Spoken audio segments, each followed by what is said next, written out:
ఇది Durand line ఆ గొడవలలో పస్తూన్ ఏరియాలో జరుగుతున్న ఇది ఆఫ్ఘనిస్తాన్ ఇది తైరికా ఇది వాళ్ళ పాకిస్తాన్ తాలిబాన్ వాళ్ళంతా అటాక్ చేసినా కూడా అక్కడనే వాళ్ళు కింది మీద అవుతున్నారు. బలూచిస్తాన్ లో పాకిస్తాన్ ఆర్మీ పారిపోయేస్తున్నది. అటువంటి టైంలో ఇండియా మీదకి ఎందుకు వచ్చారు అంటే టు డైవర్ట్ అటెన్షన్. అక్కడ పాకిస్తాన్ ఆర్మీ యొక్క విలువ గాని ప్రతిష్ట గాని పూర్తిగా దిగజారిపోయింది. ఎంత దిగజారిపోయిందంటే పాకిస్తాన్ లో ఆఖరి మిగిలింది ఒకటి ఆర్మీ.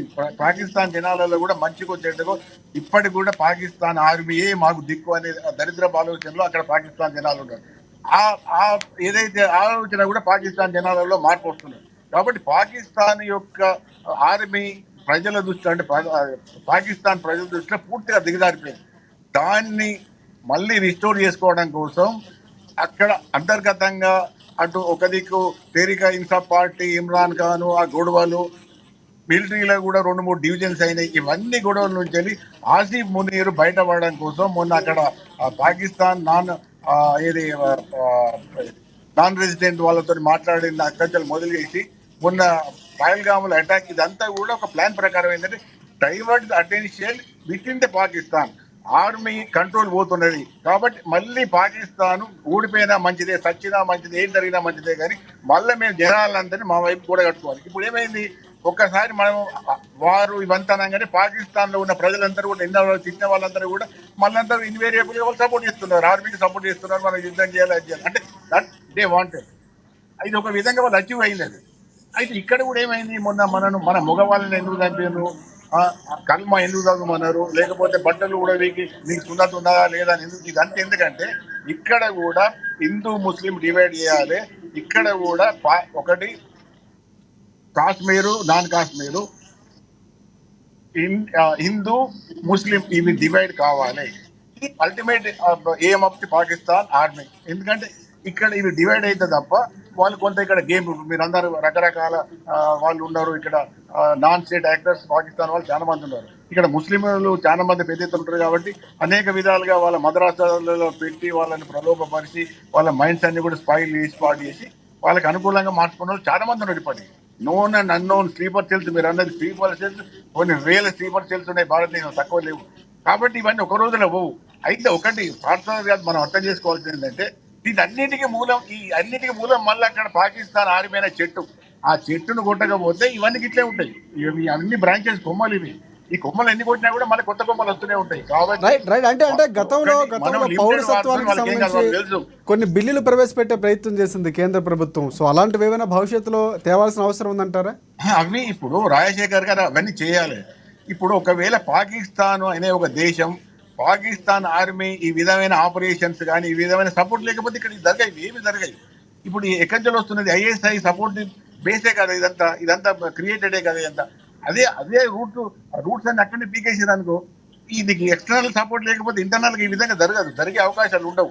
ఇదంతా ఏంటంటే ఎక్స్టర్నల్లీ ఎయిడెడ్ అండ్ ఎబెటెడ్ ఈ యాక్టివిటీస్. ఇక్కడ స్లీపర్ సెల్స్ కానీ ఏది రకరకాల టెర్రరిస్ట్ ఆర్గనైజేషన్స్ కానీ లేకపోతే వాళ్ళకి ప్రో కానీ. ఇప్పుడు ఇవాళ వక్ఫ్ ల్యాండ్స్ మీద ఎందుకు జరుగుతున్నది లొల్లి?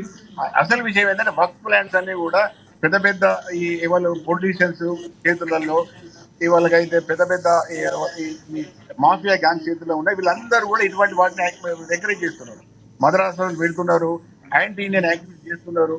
అవి మాట్లాడితే కాంగ్రెస్ ఓట్ బ్యాంక్ అవుతుంది కాబట్టి వాళ్ళు ఉల్టా మాట్లాడతారు.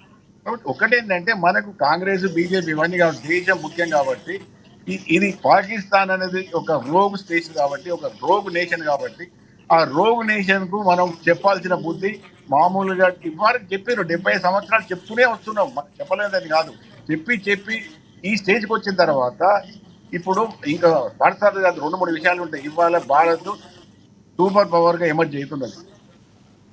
చాలా దేశాలు భారతదేశం వైపు చూస్తున్నాయి. అమెరికా చైనా దిక్కు పోవద్దని శత విధాలు ప్రయత్నిస్తున్నది. జేడీ వ్యాన్స్ తోలి $500 బిలియన్ మేము 2030 వరకు మేము ట్రేడ్ పెంచుకుంటాం.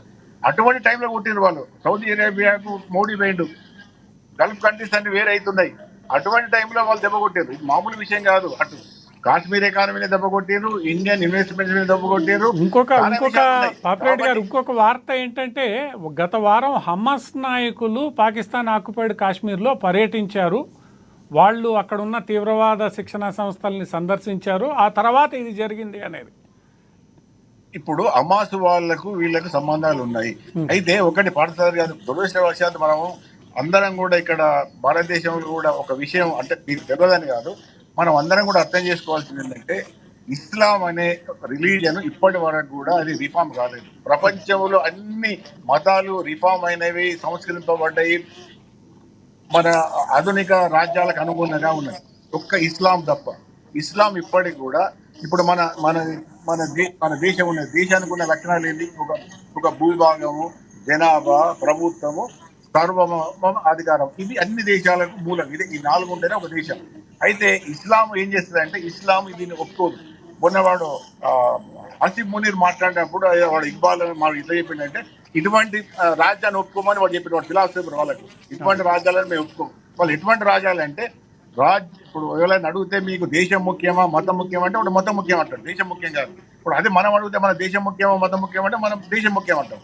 అంటే వాళ్ళు వాళ్ళ లెవెల్ ఏంటంటే ఇంటర్నేషనల్ బ్రదర్హుడ్ అంటారు. అంటే అది దేశాలకు సంబంధం ఉండదు. ఇస్లాము ముస్లిమ్స్ ఎక్కడ ఉంటే వాళ్ళంతా మా వాళ్ళే.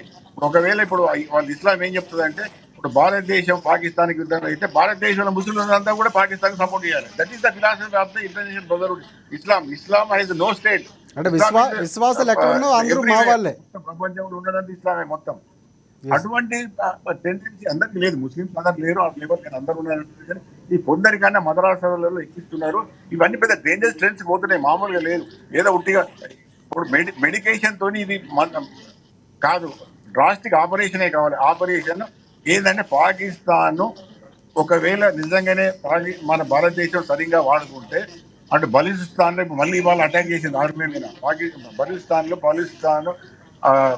పోరాట లిబరేషన్ ఆర్మీ పాకిస్తాన్ ఆర్మీని అటాక్ చేసింది. అటు కూడా ఏదైతే ఫ్రంటియర్ ప్రావిన్స్ అంటే ఇప్పుడు డ్యూరాండ్ లేదంటే ఈ పస్తూన్ ఏరియాలలో అక్కడ గొడవలు అవుతున్నాయి. అవన్నీ వాడుకోవాలి మనం. అటు అంటే పాపిరెడ్డి గారు ఒకటే ఏంటంటే ఏ చర్య తీసుకున్నా కూడా అది పూర్తి సన్నద్ధతో, ఎందుకంటే గతంలో మనం బంగ్లాదేశ్ మీద లభించిన విజయాన్ని ఎలా దుర్వినియోగం చేశారో చూసాం, శాస్త్రి గారి ఒప్పందాన్ని దుర్వినియోగం చేశారో చూసాం. పూర్తి సన్నద్ధతతో ప్రణాళిక వ్యూహం ప్రకారం చేస్తే తప్ప ఇప్పుడు మిలిటరీ ప్రిపేర్డ్నెస్ వాళ్ళకి నడుస్తుంటది, మనకు సంబంధం లేదు, అది ఏం జరుగుతుందో వాళ్ళకి తెలుసు. అయితే ఒకటేంటంటే ఇప్పుడు ఫస్ట్ టైం ఏంటంటే వెస్టర్న్ ఫ్రంట్ కూడా మీరు మనం అందరం కూడా అంత బీలవాల్సిన అవసరం లేదు. పాకిస్తాన్ వెస్టర్న్ ఫ్రంట్ ఎప్పుడు సేఫ్ ఉంటాయంటే అటు ఆఫ్ఘనిస్తాన్ కానీ ఇరాన్తో అటు వాళ్ళకి ఏం సంబంధం లేదు.